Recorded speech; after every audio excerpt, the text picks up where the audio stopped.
Wahai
manusia semuanya, baik yang ihram ataukah yang tidak ihram. Apa yang dihalalkan saydul bahri? Yang pertama, saydul bahri, hewan buruan laut, boleh dimakan. Syaratnya buruan laut itu mana yang sudah yang hidup hanya di laut, seperti ikan dan yang lainnya, yakni hewan-hewan laut, walaupun bentuknya mungkin duyung. Ikan duyung kan apa? Mirip manusia, walaupun bahkan sekalipun bentuknya anjing, kalau memang hidupnya di dalam laut, maka itu halal hukumnya. Tapi kalau umpama betah di darat, betah di dalam air, ya jadinya dua halal hukumnya. Lain halnya yang hidup di laut juga di darat. Ini dicontohkan seperti sarton. Sarton itu kepiting. Kepiting kan kita punya halal. Yang yuyu itu yang haram. Padahal sebutnya sama betahnya di darat gitu. Cuman harganya satu mahal, satu tidak ada nilainya. Jadi hukumnya halal. Enak. Iya, soalnya enak juga kan. Maka di sini kepiting itu maksudnya dua alam, laut juga darat. Termasuk difda kan kata. Maka itu kan di dalam air juga di darat. Maka itu tidak masuk yang dihalalkan. Termasuk timsah. Timsah itu buaya. Buaya juga di dalam air juga di darat. Itu juga termasuk binatang yang tidak dihalalkan. Wa ta'amuhu, jadi binatang buruan laut termasuk wa ta'amuhu, makanan yang dari laut. Dibahasakan ta'amuhu, sebetulnya itu binatang laut juga, tapi karena sudah mayubtibu maita, sudah dimuntahkan oleh lautan, jadi ngapung. Sekalipun ngapung, itu ya hukumnya tetap halal, itu binatang laut. Jadi yang bangkai hukumnya tetap halal itu ada dua, jarat sama itu apa yang ikan. Jarat itu beladang sama ikan. Dua bangkai itu hukumnya halal. Jadi Allah halalkan saydul bahri wa ta'amuhu, hewan buruan laut juga makanan yang dari laut, mataan, dihalalkan mataan sebagai makanan yang lezat, tamatur atau tamti'an, itu makanan yang lezat, laku untuk kalian, bisa kalian makan, boleh kalian makan. Bukan hanya untuk kalian, walis saya yang dalam perjalanan, itu orang-orang yang safar, musafir, itu juga mereka boleh makan binatang laut, hewan-hewan laut. Kita zawadun untuk sebagai perbekalan. Wa hurrima 'alaikum saydul barri. Nah, di sini dan diharamkan atas kalian saydul barri, hewan buruan darat. Hewan buruan darat yaitu mayaisu fihi minal wahsy al-ma'kul. Jadi apa saja yang hidup di darat, yaitu dari binatang-binatang liar yang boleh dimakan, itu boleh diburu. Kapan maduntum tidak boleh diburu maduntum hurumah, selama kalian itu masih dalam keadaan ihram. kalau lagi ihram itu diharamkan berburu binatang tumbuhan darat. Nah kalau umpama terjadi orang itu lausodahu halalun falil muhrim akluhu. Jadi yang nggak ihram, nggak pakai pakaian ihram itu yang bulu. Kemudian yang makan orang yang ihram, maka ini hukumnya halal. Jadi boleh orang yang ihram itu makan hasil tangkapannya orang yang ihram. Ya. Ini kejadian dulu di zaman Nabi juga pernah. Ya. Jadi diceritakan di sini pernah itu saya yaitu Abi Qatadah Al-Ansari, sahabat Ansar asli Madinah, duduk bersama rombongan para sahabat Nabi di manzilin fitorin di Mekah, di satu singgahan yang ada di jalan menuju kota Mekah. Rasulullah itu di depan kami, orang-orang yang ihram juga ada di situ. Dan kami ini Abi Qatadah Al-Ansari termasuk yang tidak ihram. Di ihram itu udah pakai kain ihram begitu. Abi Qatadah tidak pakai ihram. Nah itu kejadian di pas tahun Hudaybiyah, Amul Hudaybiyah. Nah mereka pada melihat himar wahsy. Himar wahsy, himar yang liar, keledai liar.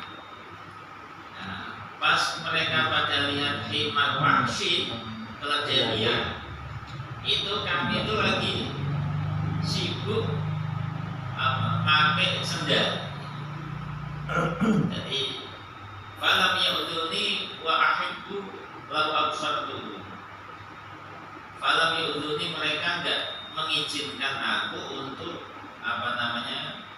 mengejar buruan itu. Padahal aku sebenarnya pengen banget ngejar himar atau keledai liar itu.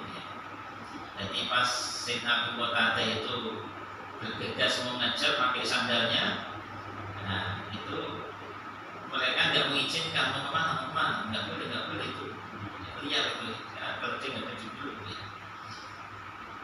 Nah pas itu memang saya nggak pakai ihram, kata beliau.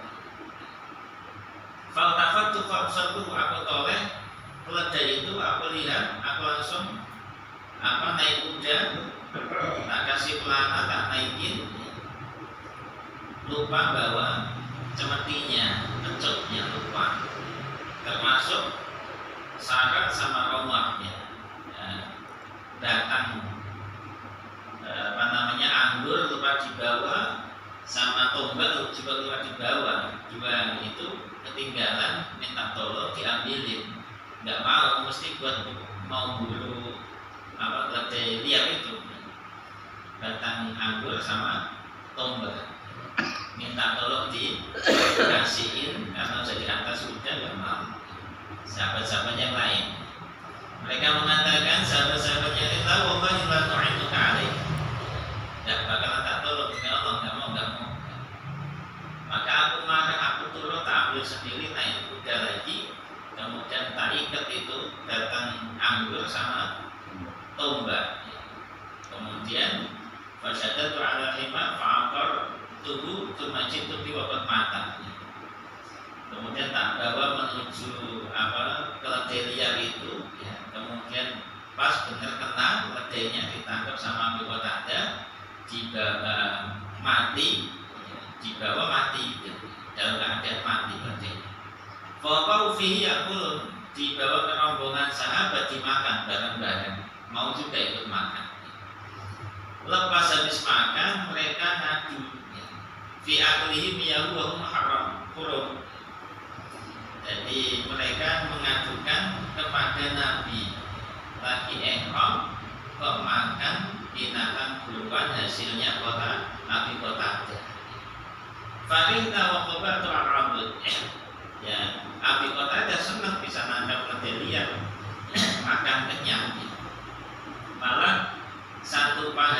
disisakan untuk Nabi sebagai bukti bahwa dia itu nangkap keledai liar dan dimakan bareng-bareng, disisain satu panggan. Ketika ketemu Nabi ditanyakan, gimana hukumnya ya Rasul? Lalu ma'akum syai'un minhu. Jadi ini hukumnya gimana ya Rasul? Nabi enggak langsung halal, haram enggak. Ada sisanya enggak? Lebihannya ada enggak?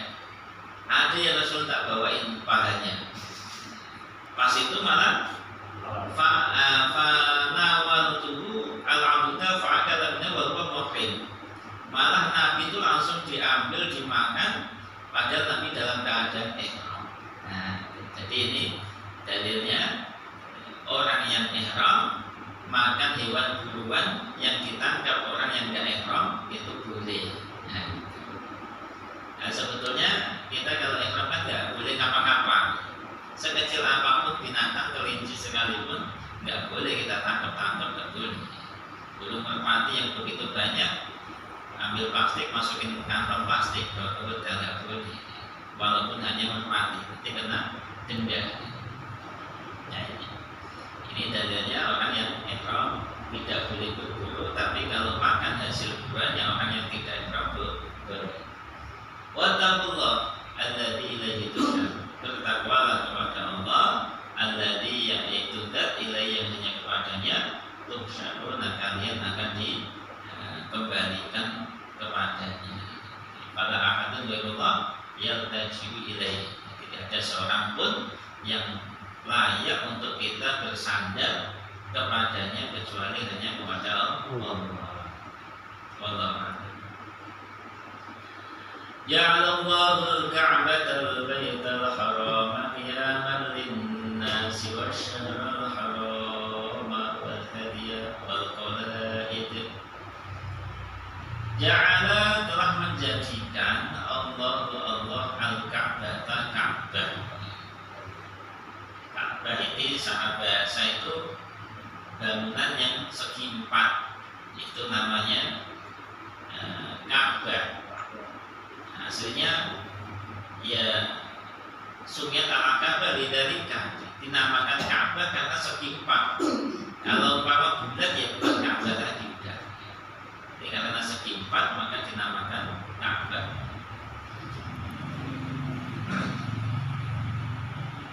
Allah telah menjadikan Ka'bah al-Baitul Haram yang sebagai rumah al-Haram yang suci.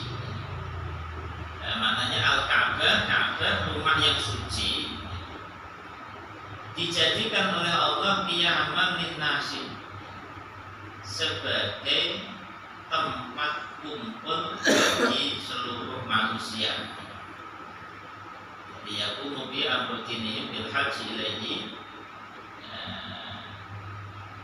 yang mana urusan agama yaitu dengan pergi haji itu juga kumpulnya di sana.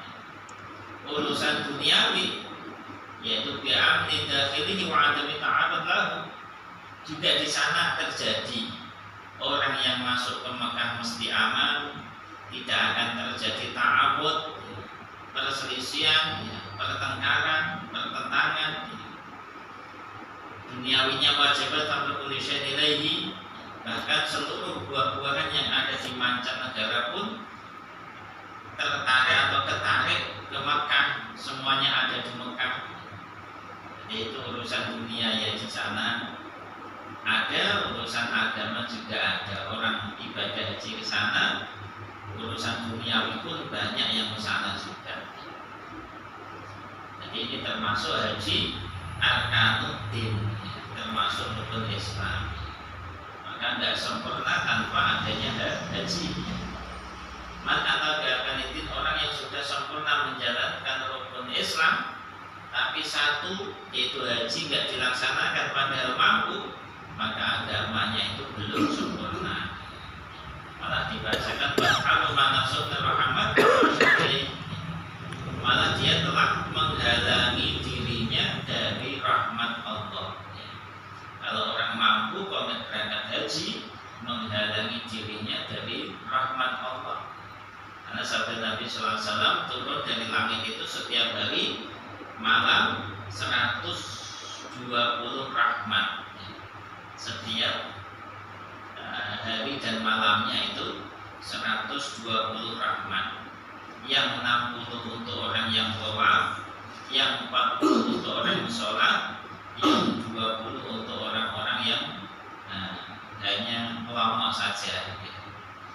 Melihatin orang yang berangkat haji itu dapat 20.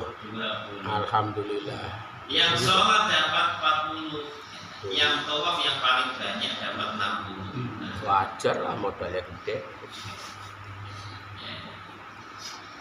Jadi wajib tamara dikuli syait, jadi Baitul Haram, Baitul Haram atau Ka'bah, ia melinas duniawinya melimpah di negara Arab sana yaitu Mekah dengan barokahnya doanya Nabi Ibrahim alaihissalam, warzuqhum minat tamarati la'allahum yashkurun. Itu doanya Nabi Ibrahim untuk penduduk Mekah. Kasihlah mereka rezeki dari buah-buahan ya Allah, la'allahum yashkurun, agar mereka itu mau bersyukur. Akhirnya buah-buahan walaupun nggak musimnya, bahkan nggak bisa nanam di sana, tapi melimpah buah-buahan karena manfaatnya doa Nabi Ibrahim alaihissalam. Wa syahrul harama, Allah jadikan Ka'bah Baitul Haram sebagai tempat kumpul manusia. Yang kedua wasyahrul haram, bulan haram. Bulan haram, bulan yang mulia. Dzulqa'dah, Dzulhijjah, Muharram sama Rajab. Jadi itu juga dianggap bulan yang mulia karena di dalam bulan-bulan itu tidak boleh ada peperangan dan pasti akan dijaga oleh Allah, tidak akan terjadi peperangan. Jadi di bulan mulia itu Dzulqa'dah, Dzulhijjah, Muharram sama Rajab. Wal hadiyah wal qalaid. Hadiyu qalaid. Hadiyu itu hadiah. Hadiah itu maknanya itu ya tebusan atau denda karena melanggar hal-hal yang diwajibkan atau ditentukan ketika orang itu ihram. Itu maslahat buat agama untuk menambal kekurangan haji. Dunianya ya barokah ya, karena mau hadiah atau mau korban itu akan menjadikan dimudahkan atau dilimpahkan hartanya oleh Allah, kemudian juga merupakan sabilillah, dan semua itu masuknya sedekah, maslahat agama, dan bisa menghapus dosa-dosa. Hartanya dinaikkan, dilimpahkan oleh Allah gara-gara mau bayar fidyah atau bayar tebusan haji itu ya. Kemudian wikoyah sahibihi memasori asur ya, terjaga dari keburukan. Yang mau korban itu akan terjaga dari keburukan apapun. Jadi qalaid itu sebetulnya maknanya itu ya kebiasaan orang Arab itu Nabi yang fusam tidak kharajun maka lima solihim. Kebiasaan orang Arab itu kalau mau keluar dari rumah itu mereka itu ya'khuduna min syajaril haram. Jadi ambil batang pohon yang ada di tanah haram sedikit, kemudian dikalungkan di leher. Mereka liya'malu ala anfusihim wa amwalihim, berharap aman selamat dirinya juga hartanya. Nah itu. Jadi bawa jimat kayu Arab. Jadi kayu yang dari tanah haram itu dibuat jimat, dikalungkan di leher, berharap aman dirinya juga hartanya. Nah ini namanya qalaid.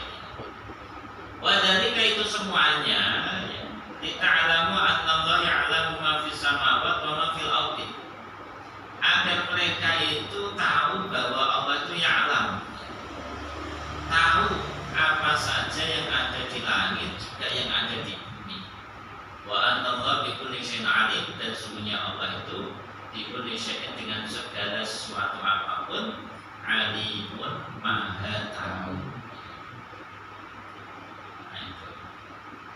I'lamu anna Allah syadidul iqab wa anna Allah ghafurur rahim. Nah ini ada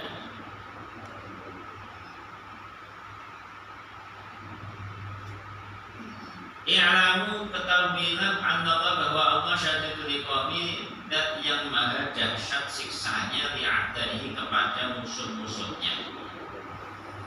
Musuh-musuh Allah itu siapa? Alladzina bataru ni'matahu, orang-orang yang tidak menyalahgunakan, orang-orang yang menyalahgunakan nikmat Allah itu dianggap musuh Allah. Bataru ni'matahu, orang-orang yang menyalahgunakan nikmatnya Allah itu musuh Allah. Dinamakan musuh, dikatakan musuh, dikasih nama musuh, kenapa? Karena enggak menjalankan perintah Allah. Faqulu man khalafahu wa kal adwi lahu, maka orang yang tidak menjalankan perintah Allah itu seperti orang yang memusuhi Allah. Nah, itu bahayanya di situ. Orang maksiat itu kan seakan memusuhi Allah. Maknanya bagaimana yu'amiluhu mu'amalatul adwi, maka Allah akan memperlakukan dia seperti musuhnya. Ya dibengisi oleh Allah, dimurkai oleh Allah, dibenci oleh Allah, dilaknat oleh Allah. Ya seperti itu adanya musuh Allah. Maka sekecil apapun kan maksiat itu harus ditinggalkan. Karena ada musuh menyalahgunakan nikmat Allah, meremehkan nikmat Allah, sehingga kita dimasukkan oleh Allah sebagai musuhnya Allah. Naudzubillah. Maka diperlakukan oleh Allah orang yang menyalahgunakan nikmatnya seperti musuh Allah. Itu maknanya apa? Tadi itu i'lamu syadidul iqab, ya. Amat dahsyat siksanya kepada musuh-musuhnya. Wa anna Allah, dan sesungguhnya Allah ghafurun, maha pengampun kepada kekasih-kekasihnya. Rahimun, juga sayang kepada kekasihnya. Siapa? Ya sebaliknya tadi, orang-orang yang dicintai oleh Allah itu adalah orang-orang yang mensyukuri nikmatnya. Sebaliknya, yang menyalahgunakan nikmat Allah musuhnya, yang mensyukuri nikmat Allah itulah kekasihnya Allah. Malah ada yang mengatakan li'anna faqr ma'a syukr khairan minal ghani ma'al qatar. Jadi hati-hati jangan sampai ketipu dengan duniawi.